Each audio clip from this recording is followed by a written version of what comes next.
راشد احمد صاحب مکالمہ میں تحریر فرماتے ہیں، جماعت احمدیہ کے خلاف عام طور پر مخالفین احمدیت کی طرف سے ہمیشہ یہ الزام لگایا جاتا ہے کہ جماعت احمدیہ مسلمانوں کے خلاف سازش میں مصروف ہے، مگر برا ہو تاریخ کا کہ یہ کچھ اور ہی بیان کرتی ہے۔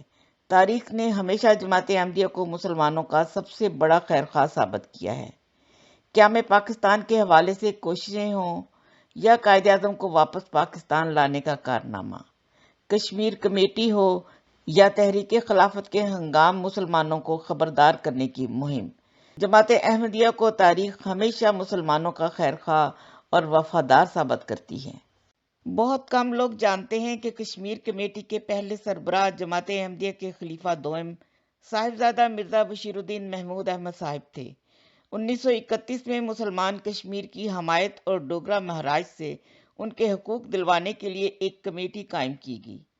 صاحبزادہ مرزا بشیر الدین محمود احمد صاحب کی ملی خدمات اور سیاسی بصیرت اور قائدانہ صلاحیتوں کے اعتراف کے طور پر اس کمیٹی کی صدارت کے لیے علامہ اقبال نے آپ کا نام پیش کیا۔